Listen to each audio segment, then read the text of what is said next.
All right, we are live on YouTube. Welcome to another very special impromptu episode of Navigating the Modern World with Eli. Glad you could all join me here today on this beautiful, wonderful, amazing Sunday morning. If you're here live, it is Sunday, January 18th, 2026. And I've got some very interesting things to update you folks on here that have been a part of my community for a while. If you're new, there's a lot of, a lot of the backstory that you're not going to know about. So if you're new, try to figure it out. If not, go back and, or if you are new, go back and watch, some of the prior streams. It'll catch you up on what's going on.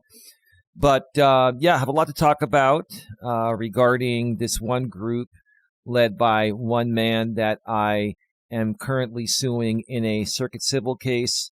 We'll be eventually suing him in a federal copyright case later on this year.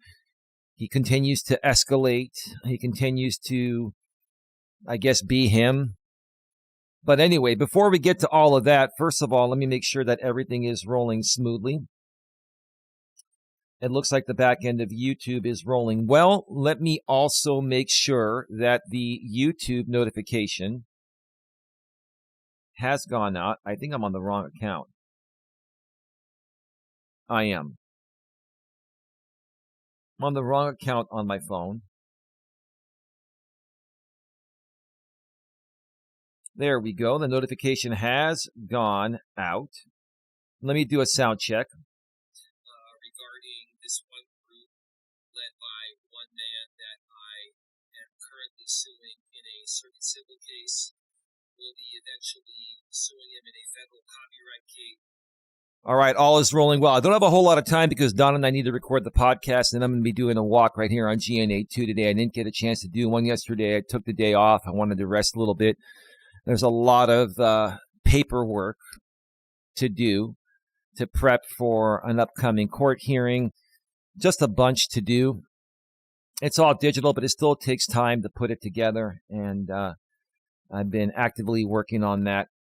So anyway, let's get right to it here. The topic of this stream is allegedly the commercial exploitation has moved to private watch parties by invitation only. One more time, the topic of today's show is allegedly the commercial exploitation has moved to private watch parties by invitation only. I have to start off by saying I just do not understand why the defendant and his group of people don't de-escalate when they're going to be held accountable for all this in court. I just don't get it. The only logical explanation I can come up with is the fact that they are dependent on me for their content. He's dependent on me not only for his content, but his identity. More so his identity out here on YouTube. But who knows? Maybe this guy secretly wants to be like me or be me. I don't know. I don't understand it at this point. He continues to escalate in ways that is going to definitely affect him in court. I'm going to explain that here today. I'm going to share with you folks what's going on. And he's probably in progress of sending out emails right now to another private watch party. So I'm assuming that the numbers here are going to reflect that. ODN's in the house. My lady's here first. Respectfully, maturely, and professionally, Don, welcome. Tia's here second. Welcome. ODN, welcome. Sorry I missed your stream earlier. I know you made me aware behind the scenes, but I've got a lot of prep going on for a bunch of things that are going to be coming very soon. So my apologies. But thank you for checking in, ODN. I greatly appreciate that. Let's go ahead and get started. Okay. So the defendant has gone underground with his watch parties. He put community postings, taunting donations, sharing that he looks forward to the next one, and he'll be sending out emails regarding it. And what he's implying, in my opinion, allegedly, is that he's now doing watch party restreams of my live streams, probably unlisted. He calls them private, but he's probably doing them unlisted here on YouTube because people do not want to go off platform. They just don't. So if I had to guess, he's doing them unlisted on YouTube, and then he's deleting the stream. But as we all know, whenever you do a StreamYard and you have a paid plan like he does, StreamYard automatically records a copy. And I hope that he's keeping backup copies of these alleged private streams, because we're going to be bringing this up in court. So let's get to it. Why the defendant went underground with watch parties of your content. He learned late that watch parties are legally radioactive. Earlier this morning, I just finished filing 2 more copyright certificates regarding the DMCA copyright takedowns I placed on the defendant's channel yesterday. Earlier this morning, I did receive a counter notification on one of the 2 videos from the defendant. I'm assuming I'm going to receive a second one sometime today or tomorrow. Regardless, I filed 2 more copyright certificates with the U.S. Copyright Office, also known as the U.S. Library of Congress. And what I'm going to be doing with these two instances is I'm going to be filing a case with the Copyright Claims Board, and I'm going to try to settle those 2 there. Now, I'll be filing that with the CCB tomorrow, next day, and then any counter notifications that he files on these videos, he filed one, if he files the other one, then I'll submit that to YouTube, and then YouTube will not reinstate his videos.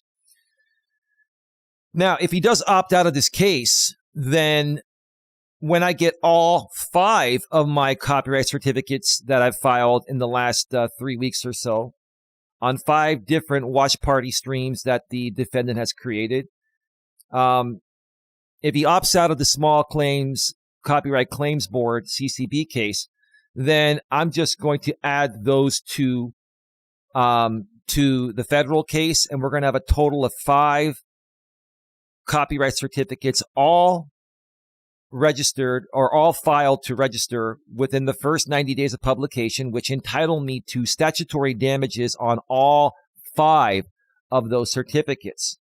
It's also going to show a pattern that he's doing this more than once. The judge is going to have a field day in this case. 5 instances, 5 copyright certificates, and 5 watch parties. So now, because of all that, in my opinion, allegedly, because, he could say anything he wants to say publicly to lead me to believe something, but the numbers speak for itself. Like right now, I don't think he is doing it because somebody is starting to bot me again. So we don't know if he's doing it or not. But yeah, the other guy, there's another person in this group that's starting to bot again because he's just a goofball. Let's just put it to you that way. But anyway, so let's get to it. He learned late that watch parties are legally radioactive. Public watch parties of your streams hit 3 danger zones at once. Number 1, copyright exposure, amount, and substantiality, plus commercial exploitation. Number 2, spoliation exposure, deleting/altering after notice. Number 3, court optics, looks retaliatory and monetized. Going private/unlisted is an attempt to keep using your content while reducing platform visibility and minimizing obvious evidence creation. That's not confidence, it's containment. Number 2, he still needs your content to exist. This is the key contradiction. If he truly believed your content was irrelevant or fair use or beneath him, he would stop using it entirely. Instead, he keeps reacting to you, keeps structuring shows around you, just hides the delivery mechanism. That tells you you are still the product, but the risk profile changed. Number 3, private/unlisted is a delay tactic, not protection. Going underground doesn't solve anything long term. Platforms can still be subpoenaed. Logs still exist. Admissions still count. Inability to produce equals spoliation risk. I hope you're keeping a copy of all these private streams because, sir, you're going to be asked under penalty of perjury. Did you start doing private/unlisted restreams of me to, I'll ask you that first, and then I'll ask you why you did it, right? And either you're going to lie under oath or you're going to tell the truth, and then we're going to ask you, the judge will probably ask you, but I'll ask you to provide evidence of that. And if you don't have that evidence, then that is absolutely spoliation of evidence right there, right? So why do it? Because delay is the only remaining move. That's all you got left, delay. Before you have to finally admit that, you've been living off my content and practically not look really good in front of your own people, right? But because delay is the only remaining move, delay platform enforcement, delay clean evidence capture, delay judicial scrutiny. And let me explain this. Delay does not equal defense. Let me check out the chat real quick. Okay, we're good. Why he's publicly taunting while doing it. This is the second half of the pattern. 1, psychological displacement. He can't stop. He can't stop. You can't stop, sir. But he also can't safely continue openly. So he splits behavior. Hidden content, private watch parties. Public bravado, I'm not afraid. Nothing to hide. Mocking tone, right? This is classic over-signaling, trying to control the narrative while retreating operationally. Number 2, he wants you to overreact. I'm not going to overreact, but I'm going to correct the record. I'm going to cool, calm, and collectively react. Meaning, correct the record. Taunting serves one purpose, provoke you into a public misstep. Nope, not going to happen. Bait a premature filing. Oh, I'm going to definitely be filing stuff, but I'm going to file stuff that's necessary and proper. Number 3, or trigger emotional engagement he can clip. Well, he can clip whatever he wants, and I'll just handle it accordingly. It's an attempt to reclaim control, not evidence of strength. Number 3, he's testing whether you noticed. Of course, I can tell by my numbers. Public taunts are also probes. Does Eli see this? Is he preserving it? Absolutely. Will he mention it on stream or in court? Both. Silence from you equals pressure. I'll stay silent when I want. I'll talk when I feel like it, when I feel it's necessary. Measured documentation equals worse for him. We're going to get to that. The combined motive, in plain English, he went underground because public watch parties became dangerous. He's taunting because retreat feels like loss, and he needs to feel dominant while backing away. He cannot admit to his audience that he's in deep doo-doo legally in the civil court and soon in federal district copyright court. Those two behaviors only coexist when someone feels boxed in, boxed in, boxed in, boxed in. The telltale indicators. This is defensive, not strategic. He didn't stop using your content. Dependence remains. He didn't go fully silent. Ego won't allow it. Your ego, sir. Your ego, sir, is just I'll let your ego speak for yourself. Or speak for itself. He didn't stand publicly on fair use. Risk is too obvious. You're not responding to the 4 factors of fair use. You're not. You're not responding to any of my correcting the record streams publicly. You're doing it privately, but you're still cherry picking stuff that your audience is just going to react to in the way you want them to react to incite donations, right? He didn't stand publicly on fair use. Risk is too obvious. He didn't formally disclaim future use. He wants optionality. That's not a plan. That's containment under pressure. What this means going forward, okay? It's no action advice, just reality. Underground behavior increases, not reduces evidentiary exposure. Public taunting lowers credibility if when contrasted with hidden conduct. Any deletion or inability to produce later magnifies consequences. I think that's called spoliation of evidence.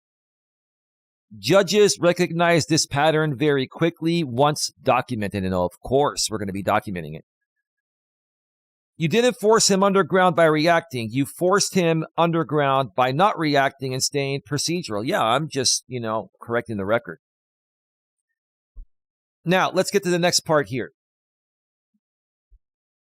Now, we're going to talk about the community posting he made and his good buddy, that woman in Florida, acting in concert with him, shared. I've got all the screenshots and everything. It's all good.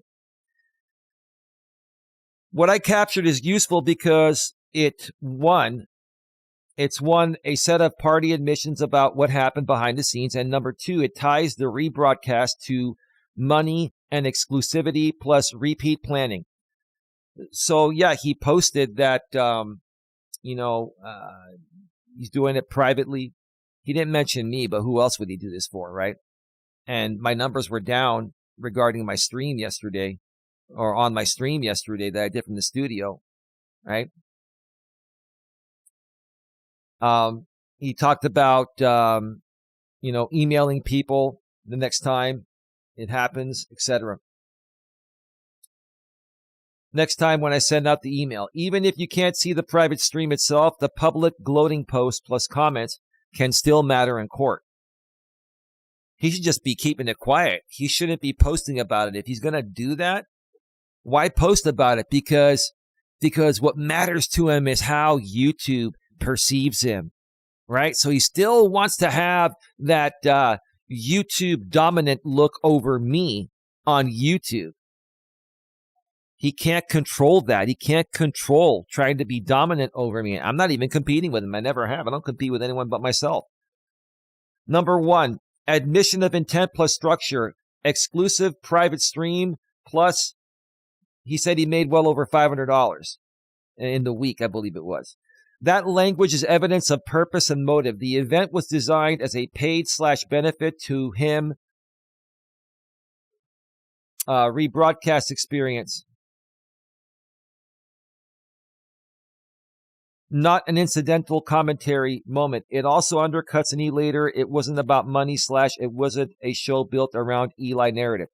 If your underlying issue is copyright / fair use, the money plus exclusivity framing helps you argue the use is commercially motivated, which is one of the things courts look at in fair use, and YouTube's own fair use explainer emphasizes the 4-factor framework, including purpose and amount. Number two, evidence of repeat conduct planning. See y'all next time when I send out the email is basically, we do this, we'll do it again. There's a list. I'm organizing future events. That goes to ongoing course of conduct, not a one-off. Likelihood of recurrence, important when asking the judge for conduct-based relief / protective type terms. And potential discovery relevance later, mailing list, stream invites, recordings, payment processors. Sir, everything regarding this, surrounding this, is going to give me a very compelling reason to present to Judge Stacy to court order this information from you. Now, we have to go I'll tell you that there's a section coming up how it's going to go. I'm going to request it from you first, which you're not going to give it to me, and then we're going to have to go through Judge Stacy, and then she's going to court order you to do it. So you doing all this stuff behind the scenes through email and all that, guess what? We can subpoena your email. We can subpoena DMs. We can subpoena all of that stuff, right? Why would you put yourself in that position? Why? Because your need to feel dominant over me publicly on YouTube is getting you in big trouble. Let's just put it that way. Okay. Number 3, acting in concert optics without needing to overclaim. You don't have to say they coordinated. You can say factually, one of the defendant's associates publicly amplified it, and they said, hell yes. Another of the defendant's associates' comment shows community continuity plus encouragement. And I'm paraphrasing what they said, reminded me of the streams we used to have before Eli got serious. Before I got serious?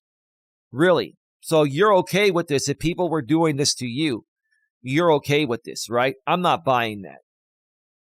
I think this is just entertainment for you. The internet girlfriend and one associate praising him in thread supports a community event framing.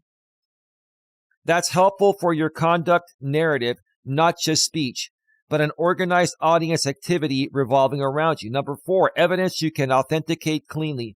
Florida requires authentication, enough proof the exhibit is what you say it is. A practical, court-friendly way to present social media evidence is URL plus timestamp plus screenshots plus screen recording of you navigating to it, showing the account channel name. Florida bar guidance emphasizes authenticity and relevance as the recurring hurdles with social posts. I'm just going to ask him in a deposition or in a hearing under penalty of perjury.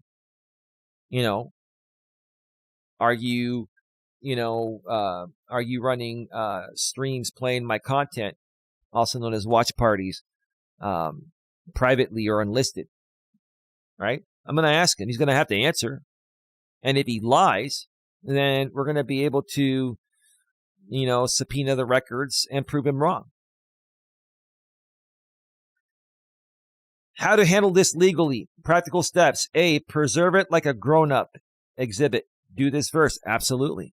I've already got the evidence. I'll be putting it together over the course of this week and submitting it before the next hearing. More on that in a little bit. B, don't argue it to the court yet. Package it. Of course not. Of course not. Given you've got a February 6th hearing coming up, the cleanest approach is usually include this as a small labeled exhibit inside a single tightly scoped notice of filing / supplemental notice that ties directly to an issue already before the court. Yeah, spoliation hearing. And then we've got these private, these private restreams that we're going to need to make sure that, those are available for production.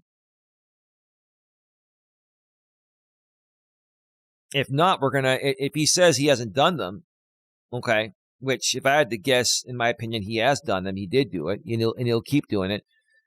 If he says that he hasn't done them, then we can question him. Then why did you make those postings publicly to taunt me, right? Either way, he's going to have to answer to it in court. On YouTube, to him and his audience, doesn't matter. Doesn't matter what he says or does, right? Ongoing conduct, motive, credibility, commercial exploitation, narrative, etc. Avoid drive-by filings that don't connect to a pending matter. Judges hate volume without purpose. Oh, I'm going to make it real simple for Judge Stacy. If it does connect to a pending motion hearing, topic, spoliation, narrative, protective order conduct, ongoing harassment for profit, etc., then it is fair game as continuing conduct / admission since last filing. And that's exactly what it is. C, what you can say safely in a filing. High impact, low risk language. Stick to provable facts. Defendant posted publicly that he hosted an exclusive private stream and that he made well over $500 from it. Defendant stated he will send out the email for future streams that are exclusive. Multiple known associates publicly celebrated and encouraged the event. Examples, and I've got all those. I read a few of them a few minutes ago. These are admissions by defendant and are offered to show purpose / motive and ongoing conduct. Once authenticated, the post itself is also typically usable as a statement of a party opponent conceptually. The key fight is usually authentication and relevance. Oh, we know it exists. It was also shared by someone he's acting in concert with. D, discovery leverage later when you're in that phase. This post tees up reasonable future requests, such as production of the recording of the private stream, documents showing how invites were distributed, email list platform announcements, revenue records connected to that stream event, not your revenue, his receipts tied to the content, identification of payment processors used for the goal. You don't need to do this now. You just preserve the foundation so it is not speculation later. And that's why I'm doing these streams also. They create a record as it happens.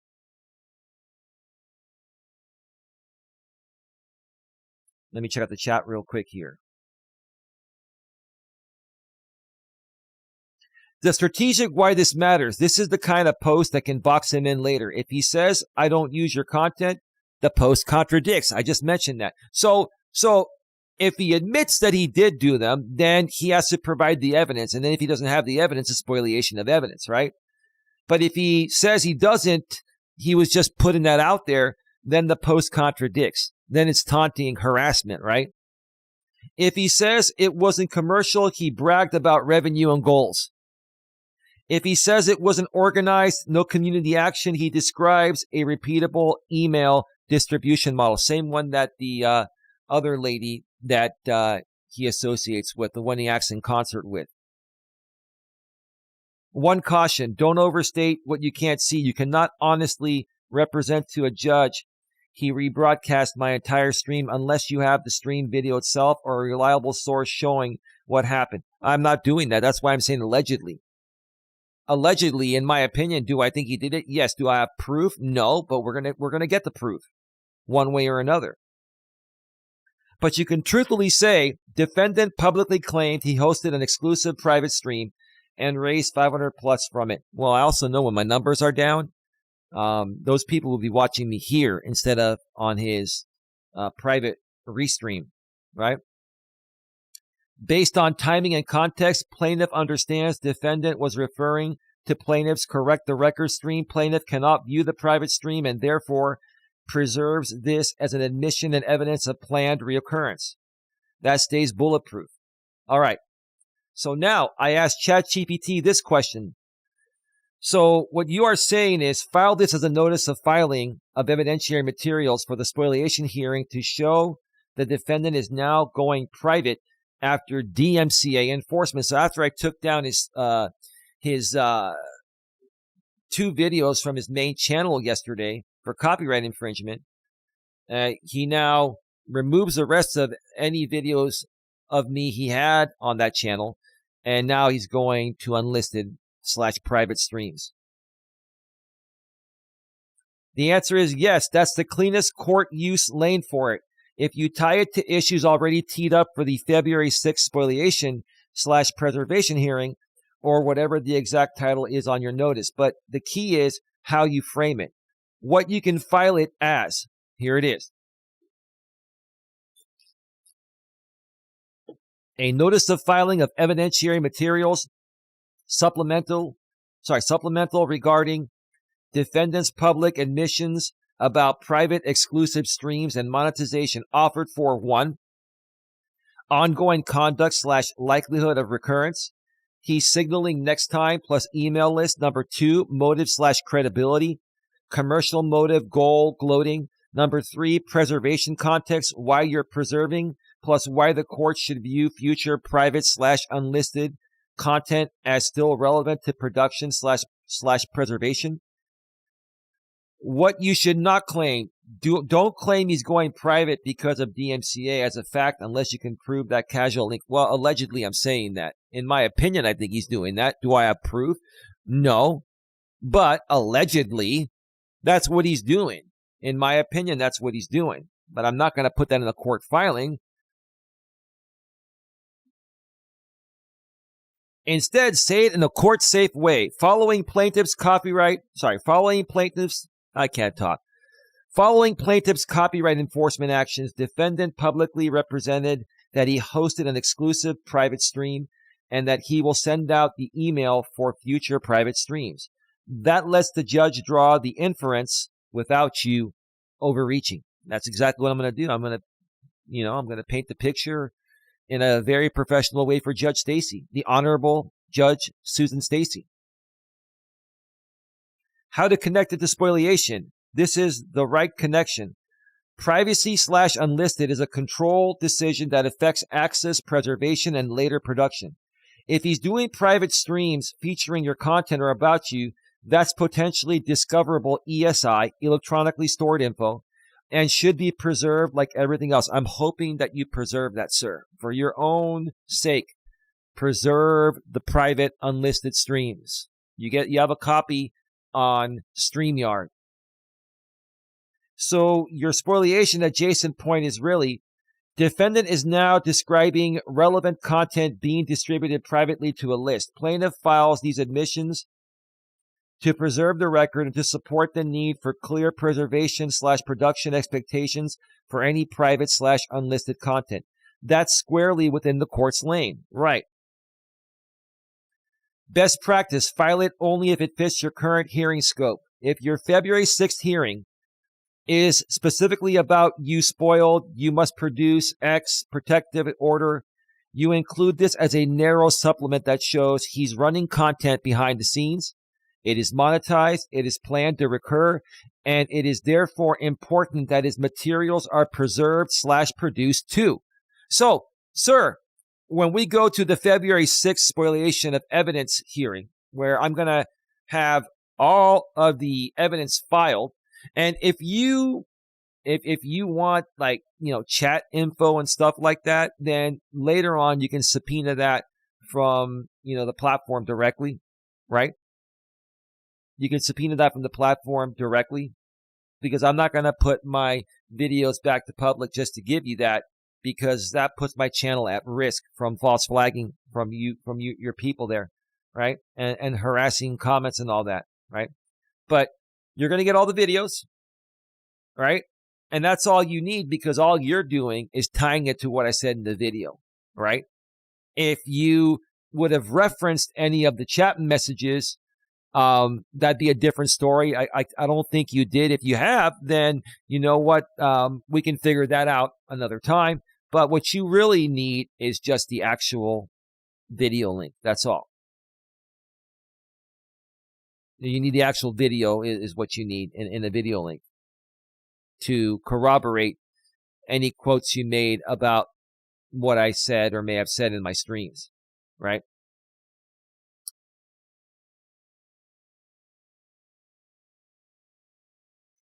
If it doesn't fit the hearing scope, you still preserve it and hold it for a later discovery motion, a motion to compel, or a future supplemental filing about ongoing conduct. One sentence to answer your question.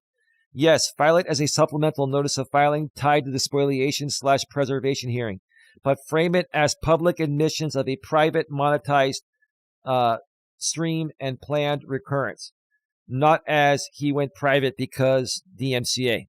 No, of course I'm not going to say that, ChatGPT. Of course. That's not even necessary. Now, we're doing good. 33 minutes. Okay, we'll be wrapping this up very soon. The final aspect I'm going to talk about, and if you have a quote, babe, get it in now, please. The final aspect I'm going to talk about today is, can I compel him to produce the evidence of private streams and other aspects now? You can't compel him to produce the private stream just by filing something if you haven't served any proper discovery requests yet. But you do have options right now that A, create a record, and B, position you to compel production as soon as discovery is open, or sooner if the judge orders it in connection with the February 6th issues. We're going to bring this up at the February 6th hearing, because I'm already seeking a protective order regarding use of my content for litigation purpose only from Judge Stacy. Here's the practical reality in Florida.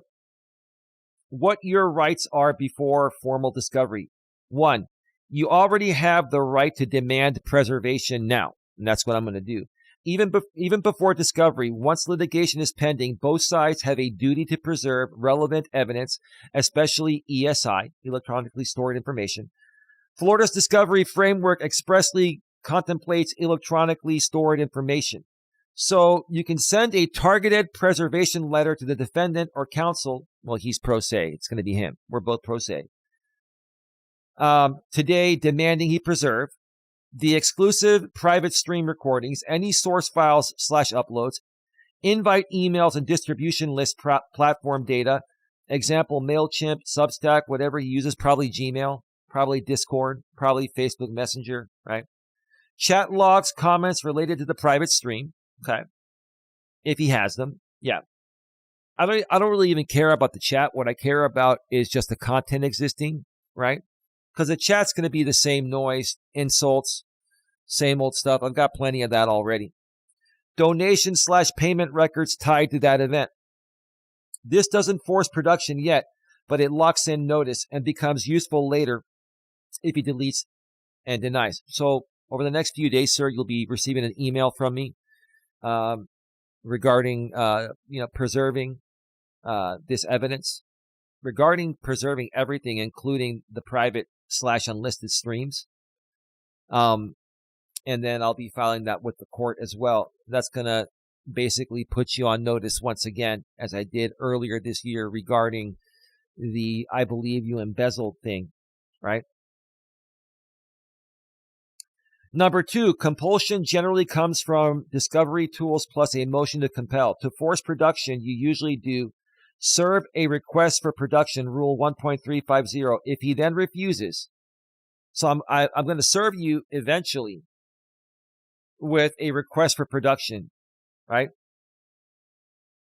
If you refuse, I'm going to file a motion to compel under Rule 1.380 with the required good faith conferral certification. First, I send you an email to preserve the evidence. Second, I request for production of evidence. If you don't do that, then I'm going to file a motion to compel.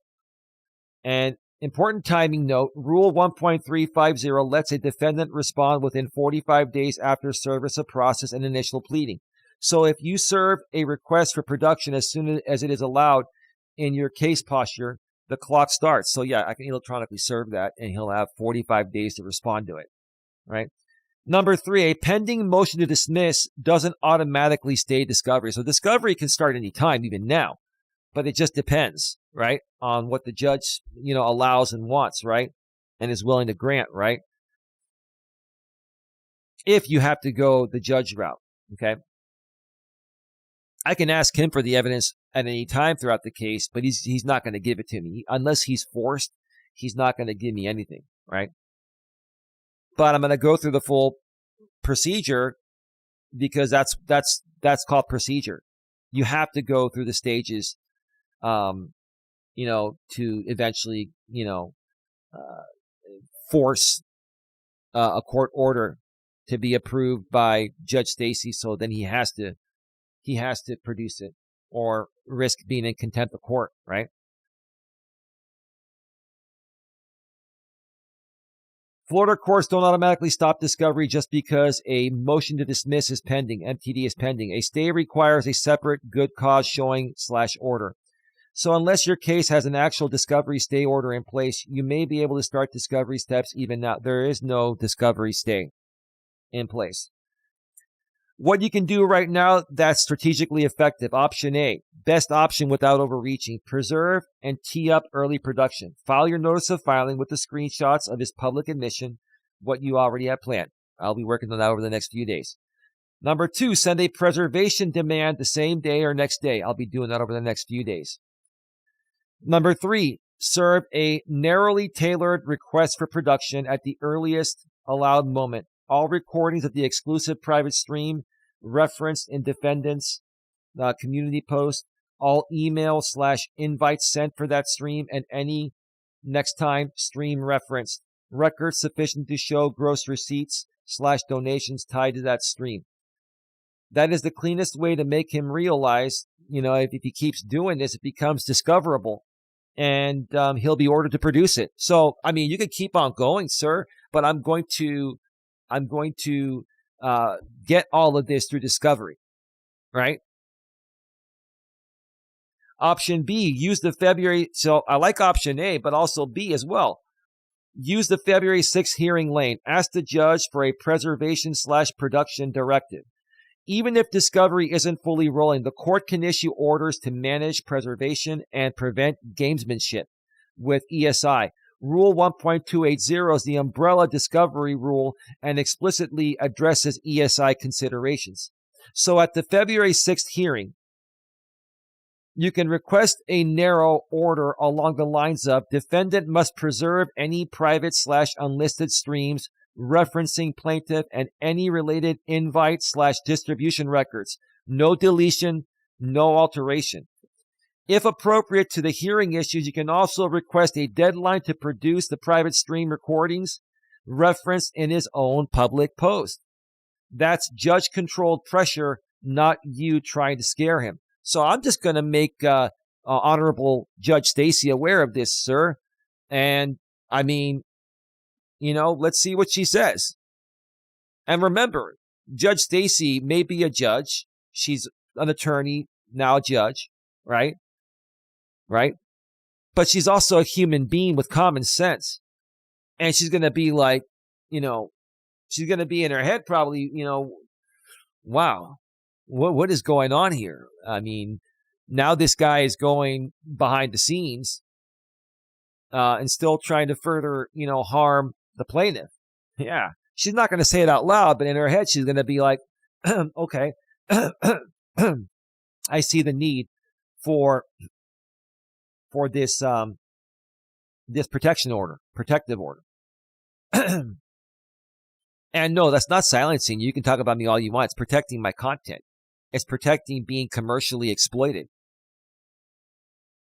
Option C, not recommended as your primary move. Trying to subpoena right now. Subpoenas are generally for non-parties, platforms, payment processors, and courts typically expect you to use ordinary party discovery first unless there's a strong reason for early third-party subpoenas. Also, subpoenaing it to make him stop can look like intimidation if it is not tied to a proper litigation need. I understand that. I'm not going to do that. There are going to be no subpoenas happening right now, but there are going to be other steps, to start putting this on the record. So that way, Judge Stacy has something to reference to. The plaintiff tried this. He tried the first step, didn't work. He tried the second step, didn't work. Now I've got to intervene as a judge and basically issue a court order for him to produce the evidence, right? So that is that.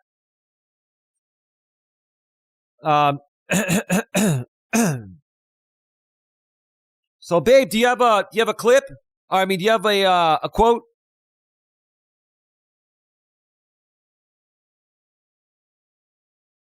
All right, we're almost done here. The goal of stopping this, what actually works? Trying to warn him verbally often doesn't change behavior. In my experience, it never changes his behavior. So that's not going to work. What changes behavior is a preservation letter, puts him on formal notice. Well, I've already done that, and he kept on defaming me. But it'll at least put it on the record for the judge.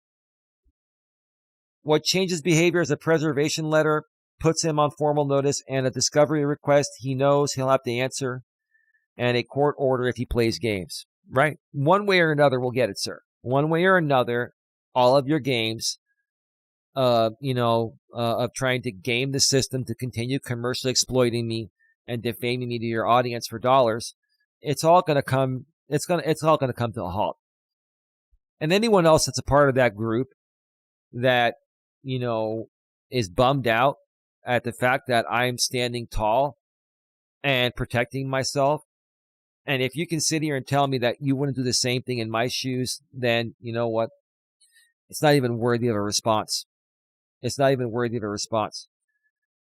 That combination is the real deterrent. Bottom line, can you compel production immediately just by filing something? Not really. Can you put him on enforceable notice now and position yourself to compel soon? Yes. Can you ask Judge Stacy in the February 6th lane for a preservation/production directive about private streams? Yes. If you frame it as preservation/ESI management and relevance, to the pending issues. And that's it. I got this done in 44 minutes. So I really got to wrap this up. Give me a second here.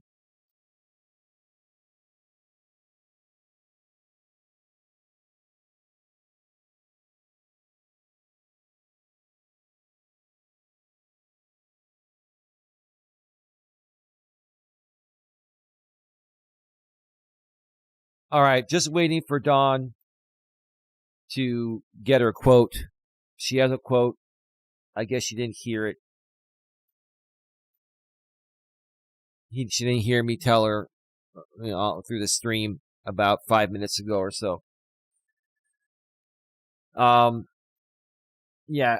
While we wait for Dawn, real quick.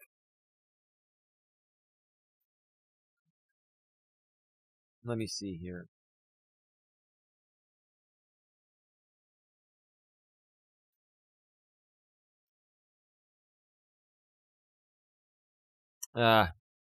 Yeah, now he's putting sunglass emojis and popcorn emojis and movie emojis. He's watching. This guy is extremely, extremely obsessed with my name and likeness. Like, this has gone, like, beyond all means, beyond anything that's reasonable. He's got a couple of comments. Both sock accounts that allegedly belong to him. Allegedly. I don't have any proof. That's why you say allegedly.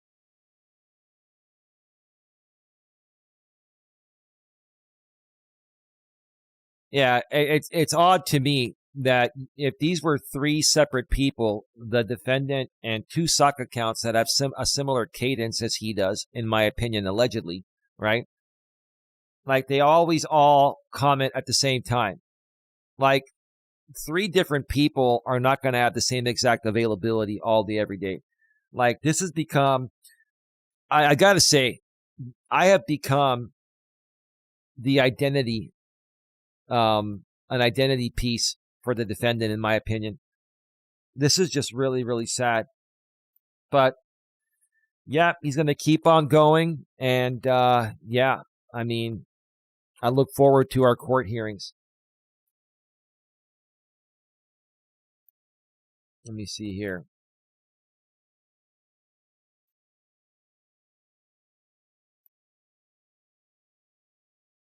And nothing from the others.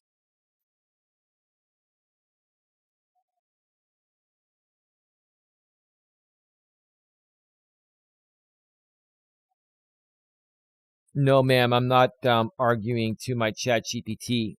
And the fact that you actually know what's going on here, and you were the one that first made me aware of all this years ago, the fact that you're all tuned in, like, all day, every day, right? I know you don't sign off on this. I know for a fact that you know this is wrong.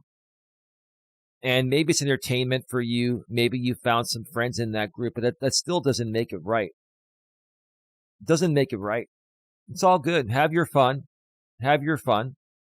And I got to do what I got to do to protect myself. So, that is that. Anyway, let's see.